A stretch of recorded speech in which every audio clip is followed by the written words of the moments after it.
We are live. Welcome, ladies and gentlemen. My name is Maria Dismondy, and I am the publisher at Cardinal Rule Press. We are a children's publishing company.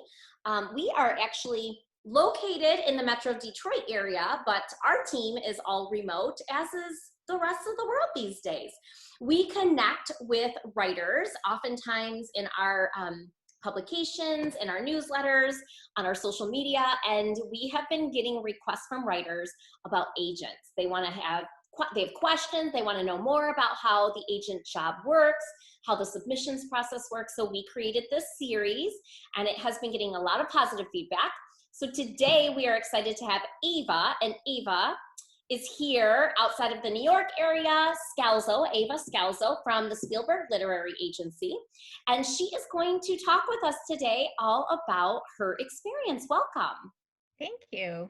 It's great to be here. So Eva, tell us, and I'm gonna start admitting some people into the Zoom space as well. Tell us about your journey into role of agent. Sure. So I have always loved publishing. I studied, my bachelor's degree is officially in the humanities, but I have a concentration in English literature. And anytime I was in college and I was telling people about my major, they were like, oh, are you going to be a teacher? And I was like, no. I love what teachers do. I think they're amazing, but that is just not for me. I very much wanted to work in publishing even back then.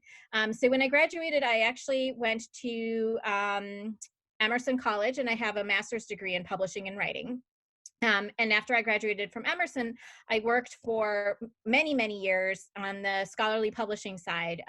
So I worked at a family-owned company called Blackwell Publishing that was eventually acquired by John Wiley & Sons, who are a large scientific technical medical trade publisher, but they mostly focus, they have a trade space in the business, on the business side, but then they mostly have a lot of like scholarly and medical applications. Okay. And then eventually, so that's where I actually met the founder of Speilburg Literary. So my cube mate met a girl, and her name is Alice, and he and I were really close. And after we both left the company, we stayed in touch. And so then they were displaced. She had been working as an agent for several years, but they were displaced by Hurricane Sandy. They were living in Hoboken. They were displaced. And she started up her own agency. And they asked me if they knew I had, I was still working on the scholarly publishing side, but they asked me if I would be interested in sort of doing some reading on the side. And I was like, yeah, that sounds super fun. Like that was my dream, when I said I wanted to work in publishing, that was like the dream kind of thing I wanted to do. But it was a lot harder to get into. So then after several years, I started working more on the in an intern capacity. So I was doing managing the query box. And then in 2017, they asked me if I would be interested in actually making the leap to literary agent. That is awesome. And one of the things that you and I were talking about before we went live is that not only are you working as agent, but you also have a role in a paid position, both paid positions, but also have a paid position again in the scholarly publishing industry. Yes. And that's because depending on how many clients you have, how many do you have at the time? Is that something that people know? Or? So right now I'm at about 25, but obviously when I started, you start out with zero. And agenting is very much a commission-based job. So in the first year, I think by the end of the first year, I had maybe 10 clients. But it takes about 6 to 12 months to sell your first project, and it takes an additional 12 months to get those projects published. So while you're building up your client list, you need something to pay the bills. Mm-hmm. So I also manage the editorial office for a scholarly journal in planetary science, which I have no background in, but I don't need to, because all I need to know is how to send papers to editors and chase late reviewers. That's So awesome. So wait, let's go over the timeline again. You said, so it takes about 6 to 12 months to um, take the manuscript and get it sold, correct? Is that what you had said? yeah, I mean, it can vary. On average. There's some projects, you sign a client, you can, depending on how many edits were required, like you can send it out and there can be immediate interest. And I've definitely had that happen where I send something out and like a week later, someone's writing back and they're like, "We want this." That's great. It's also incredibly stressful. Yeah. And then there's projects where sometimes it's because you end up, you can do multiple rounds of submission. And sometimes finding that right editor for a project, it has something there, but finding that one person that you need to connect to the story can be a challenge. So, Okay. and so sometimes those will take a little bit longer. And even like, it's not like, 12 months out and you're done. Like I've definitely had projects where I think they've been out on different rounds of submissions for like a 24-month period, and Yeah.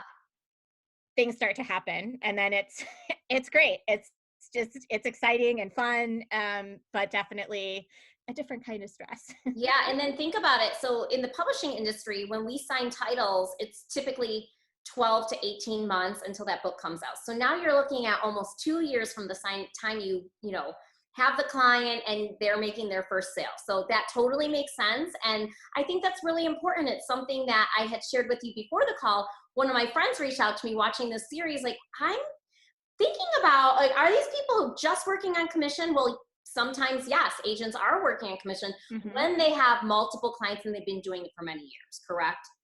Yes. Yeah. So I mean, definitely right now I'm starting to see the fruits of my labor. I've been doing this role, they usually say it takes about 3 to 5 years for most agents to start to see a return. And so I'm on target, which is Yay! exciting. That is Um, awesome. but yeah, and then but it definitely, I mean, that's definitely why I did not leave this is my dream job, this is my passion, but I'm also practical and Mhm.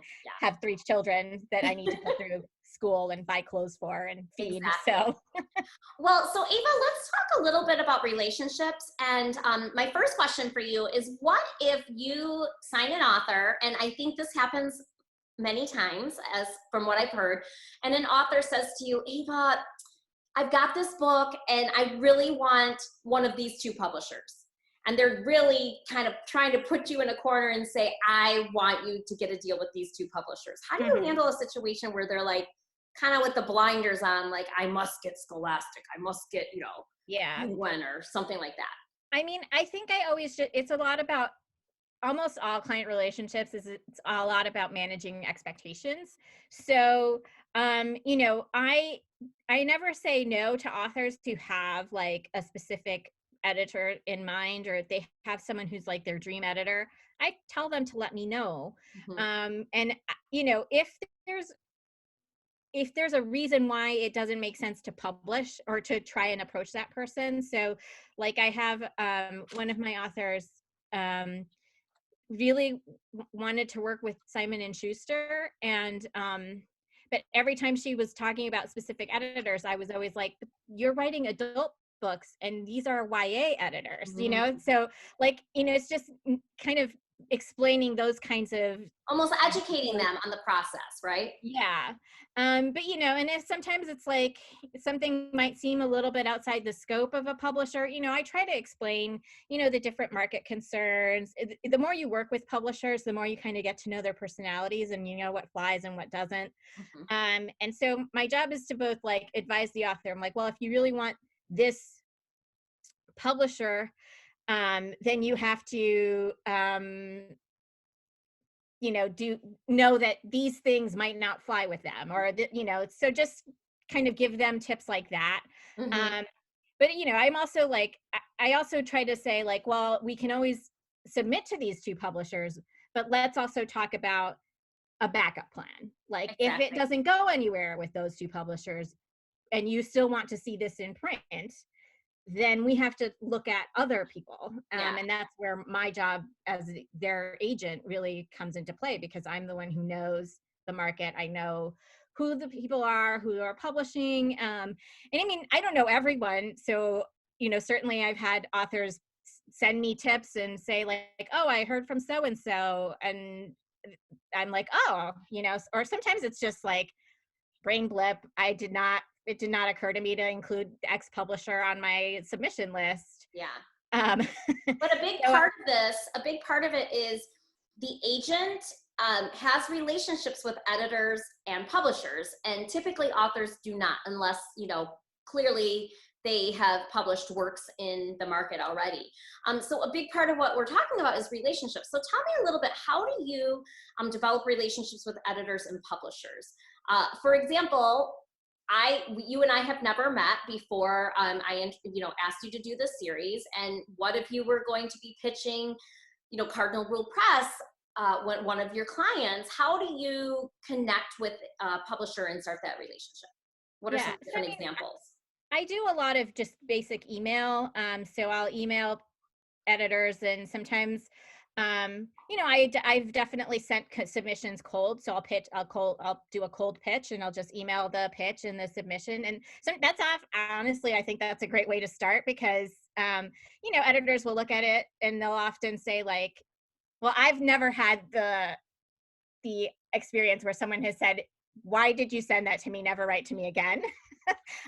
Usually what happens is people are like, thank you for sending me this. It worked or it didn't. And even if it doesn't work and it's a pass, I take those moments to ask the editors, well, what are you looking for? Do you want to hop on a phone call, or do you just want to send me your manuscript wish list? Like, whatever works, because editors are really busy. So I totally understand, that hopping on a phone call isn't always what everyone wants to do.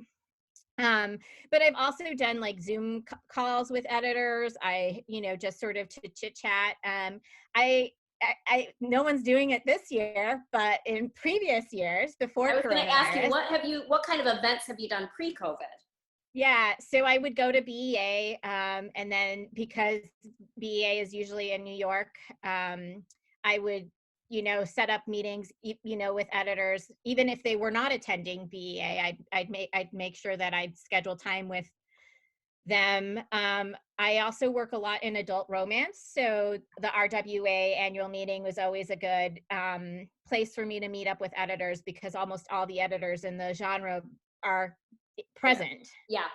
So, and then I do smaller regional conferences. Some conferences might have a writing focus, so they're writers conferences, but you still have, they would do pitch sessions, which I don't know if people know what pitch sessions are, but basically usually it's a group of agents and editors sitting in a room at little tables, and people would schedule 10-minute appointments to sort of pitch their book projects to the editor or agent. But that's actually a really great way, like in between breaks, you meet different people, you meet editors, and we're sort of seeing the same pitches. So it's a great opportunity to sort of chat about what we're seeing and, build those in-person connections, which are, I Yeah. think, always great. And I'm seeing a lot of this happening on social media now too. I keep calling them Twitch parties, pitch parties on Twitter. And is there a certain social media that you gravitate towards more, like a platform that you use to connect? Yeah, so I mostly connect with authors on Twitter. And so I do a couple of different things. So I generally try to participate in pitch parties that have relevance to the things I'm acquiring in. And then I also, every Sunday, I do something called hashtag 10 queries, which is, I go through my query inbox, and I go through, so usually it's 10. Sometimes like right now I have so many queries in my inbox. I tell them I'm going to do some bonus queries just to get my numbers down.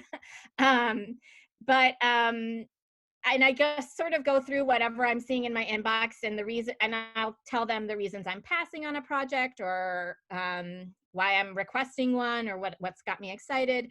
And I think that the idea behind that is not to critique the queries. It's more to give authors a sense of what goes through my brain when I'm looking at these queries. Because I Now, think where that are you sharing this at? Is this in an email or is this?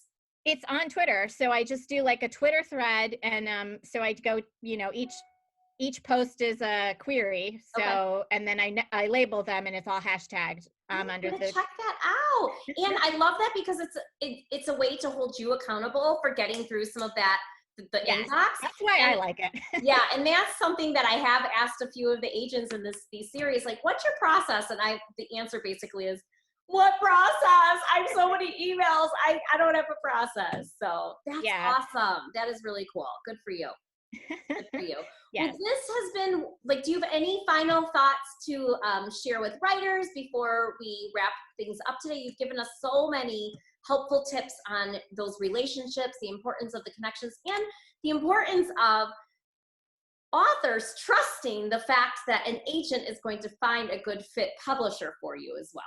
Yes. Well, I mean, I think it's always important for people to keep in mind, like agents are not there to, or shouldn't be there to impede an author's career growth. Like, the only way an agent will ever make money with an author is if I sell the books. And I need to sell them to the best place that I can, to get everything that we want out of the relationship. At the same time, like, it doesn't mean that I don't have passion or support the like creative side of the projects, but it's also a business relationship. So keeping those things, they go kind of in lockstep, but then it is very much a business built on relationships and that interpersonal connection. So, it's Mm. not just having a connection with an author, it's having a connection with editors and knowing that they trust you to give them the best projects possible.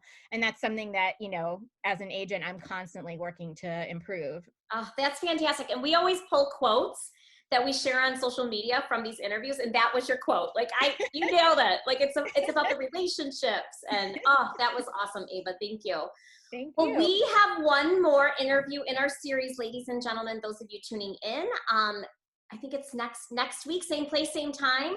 Today we had Eva Scalzo from Speilburg Literary Agency, and we are so grateful for your time providing hope to writers out there to hear these words that their dream is possible. And we will hear from one more agent in this series, and we thank you so much for your time. Thank you. Thanks. Have a great day. Bye.